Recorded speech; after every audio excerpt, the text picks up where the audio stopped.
بسم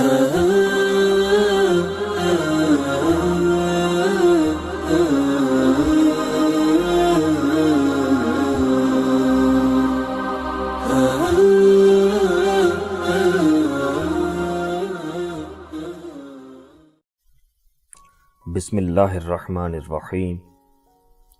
اللہم صلی علی محمد وعلی آل محمد وبارک وسلم۔ بے حد و بے حساب درود و سلام حضور آقا کریم صلی اللہ علیہ وآلہ وسلم اور ان کی آل پر۔ السلام علیکم سامعین۔ حضرت امام جعفر صادق علیہ السلام، ستاروں کی روشنی اور روشنی کا نظریہ، تحریر و تحقیق جناب محمد خالد جذبی صاحب۔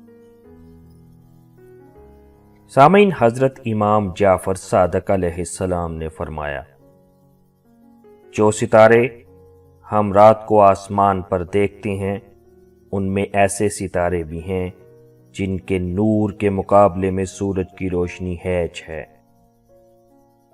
ستاروں کے متعلق لوگوں کی محدود معلومات صدیوں تک اس حقیقت کو سمجھنے میں رکاوٹ بنی رہیں۔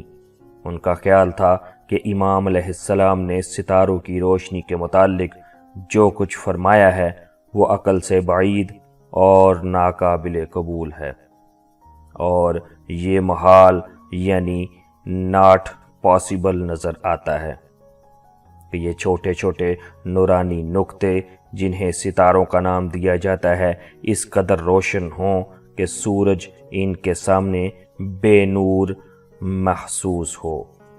لیکن آج جدید تحقیقات نے یہ ثابت کر دیا ہے کہ آپ نے جو کچھ فرمایا تھا وہ درست ہے، اور کائنات میں ایسے روشن ستارے موجود ہیں جن کے سامنے ہمارا سورج بے نور نظر آتا ہے۔ یہ روشن ستارے کوارز کے نام سے موسوم ہیں۔ ان میں سے بعض کوارز زمین سے 9 ارب نوری سال کے فاصلے پر واقع ہیں، اور بعض کوارز کی روشنی ہمارے سورج کی روشنی سے 10,000 ارب گنا ہے۔ لہٰذا ہم کسی مبالغہ آرائی کے بغیر یہ کہہ سکتے ہیں کہ ہمارا سورج کوارز کے مقابلے میں ایک بجھا ہوا چراغ ہے۔ سامعین، پہلا کوارز 1963 میں دریافت ہوا تھا، اور اب تک 200 سے زائد کوارز دریافت ہو چکے ہیں۔ ہمارے سورج میں 24 گھنٹوں کے دوران جو روشنی پیدا ہوتی ہے وہ 400 ارب ٹن ہائیڈروجن کے دھماکوں کے نتیجے میں وجود میں آتی ہے۔ لہٰذا اندازہ کیجیے کہ ایک کوارز میں 24 گھنٹوں کے دوران سورج کی روشنی سے 10,000 ارب گنا روشنی پیدا کرنے کے لیے کتنی ہائیڈروجن درکار ہوتی ہے۔ روشنی۔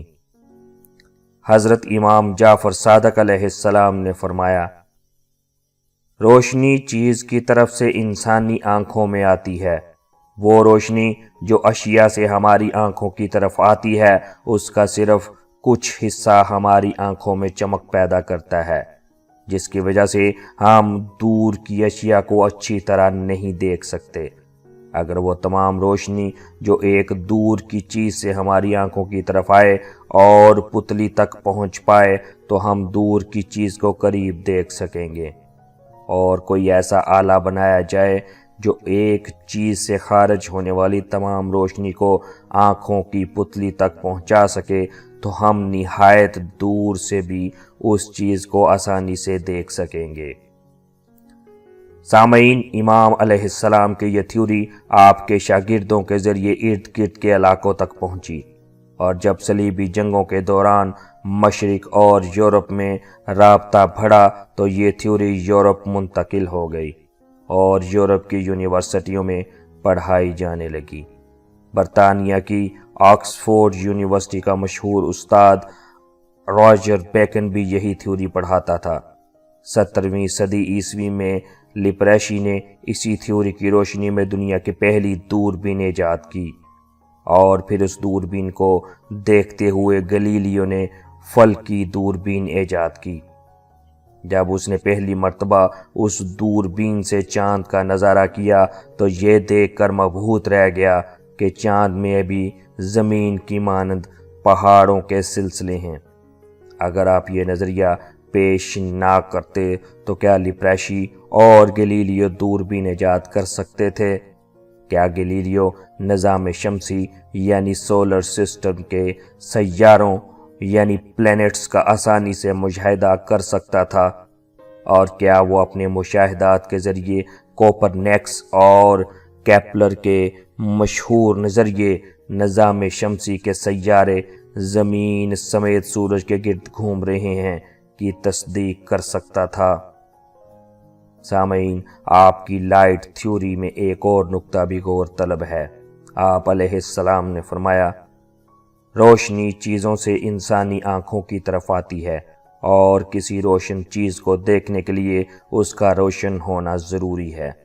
اگر وہ خود روشن نہیں ہے تو کسی روشن چیز کی روشنی کا اس پر پڑنا ضروری ہے تاکہ اسے دیکھا جا سکے۔